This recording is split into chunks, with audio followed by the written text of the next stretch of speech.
Baik, Assalamualaikum warahmatullahi wabarakatuh. Salam sejahtera untuk kita semuanya. Yang saya hormati Bapak dosen, Bapak Dr. Insinyur Haji Suparto, SH, SIP, MM, MH, MSI.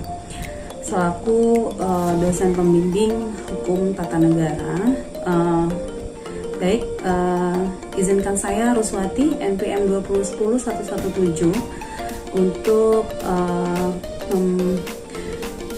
mengangkat tema tentang pemilu dalam rangka pemenuhan tugas perkuliahan hukum tata negara.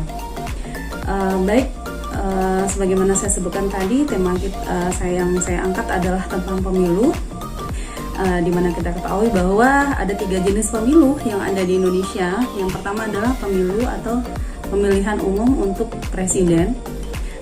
Yang kedua adalah pemilu legislatif, yang ketiga adalah pemilu kepala daerah atau pilkada. Nah, untuk peserta pemilu dari presiden itu adalah pasangan calon yang diusungkan oleh partai politik ataupun gabungan dari partai politik. Nah, sedangkan untuk pemilu legislatif itu pesertanya terdiri dari anggota DPR RI, DPD RI, dan DPRD provinsi dan DPRD kota. Nah, untuk untuk DPR RI dan DPRD provinsi dan DPRD kota itu peserta pemilunya itu dari partai politik atau dari gabungan partai politik. Sedangkan untuk DPD RI itu pesertanya itu perorangan atau independen atau juga dengan maksudnya dengan non partai.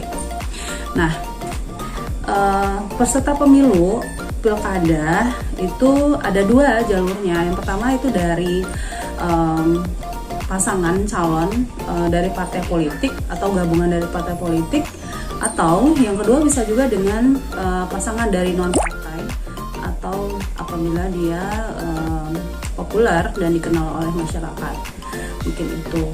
Dan yang ketiganya adalah penyelenggara pemilu ini. Secara penyelenggara itu ada kita tahu bahwa itu secara hierarkis. Maksudnya di sini adalah bertingkat, di mana terdiri dari KPU RI atau pusat, yang kedua adalah KPU provinsi, yang ketiga adalah KPU kota, dan yang keempat adalah itu PPK di tingkat kecamatan, itu namanya PPK. Nah, yang di bawahnya lagi yang kelima adalah maksud saya adalah PPS, dan yang terakhir adalah yang keenam itu adalah KPPS. Nah, itu adalah secara hierarkis penyelenggaraan pemilu di Indonesia. Nah, ada juga namanya pengawas pemilu atau dikenal dengan Bawaslu.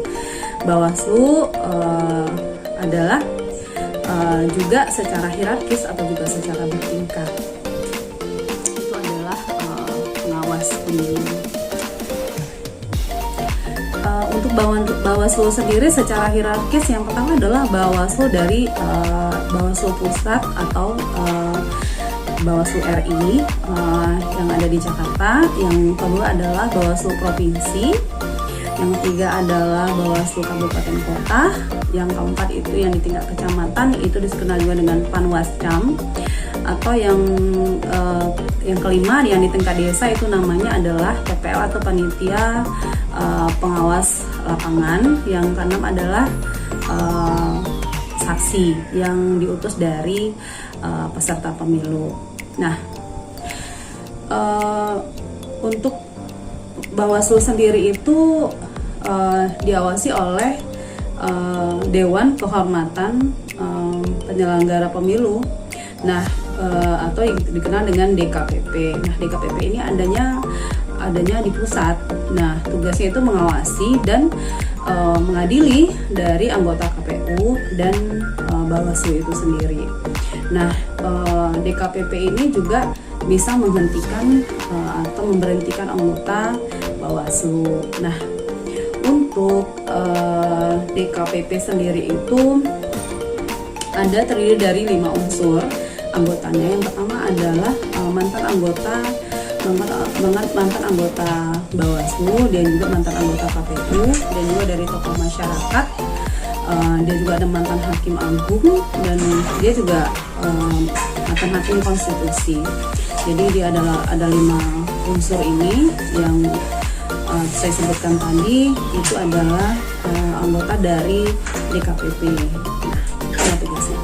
Nah, bagaimana dengan sistem pemilu di Indonesia? Nah, sistem pemilu Indonesia itu ada 2. Yang pertama itu sistem proporsional, yaitu porsi yang terpilih itu harus memenuhi porsi. Jadi contohnya misalnya untuk anggota DPR RI itu kan semakin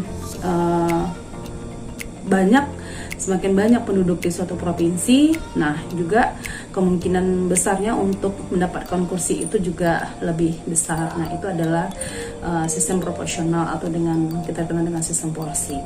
Dan yang kedua adalah sistem distrik. Nah, sistem distrik ini tidak memakai porsi. Nah, akan tetapi siapa suara yang terbesar, yang terbanyak, dialah pemenangnya. Contohnya dalam pemilihan presiden, walaupun hanya selisih 1 suara, kalau sudah dia yang paling tinggi, ya udah, berarti dia adalah pemenangnya gitu. Jadi tidak menggunakan porsi, tapi menggunakan suara. Nah, bagaimana kelebihan dan kekurangan dari sistem proporsional dan kelebihan kekurangan dalam sistem distrik? Nah, yang pertama yaitu kita sebutkan ada beberapa, diantaranya kalau dengan sistem distrik itu kelebihannya itu yaitu mengurangi terjadinya fragmentasi atau pemecahan partai. Pemaparan singkat dari saya, mohon maaf atas segala kekurangan, mungkin menitnya juga udah kelewatan ini. Terima kasih banyak sekali lagi atas perhatiannya, semoga berkenan. Wabillahi taufiq wa hidayah. Wassalamualaikum warahmatullahi wabarakatuh.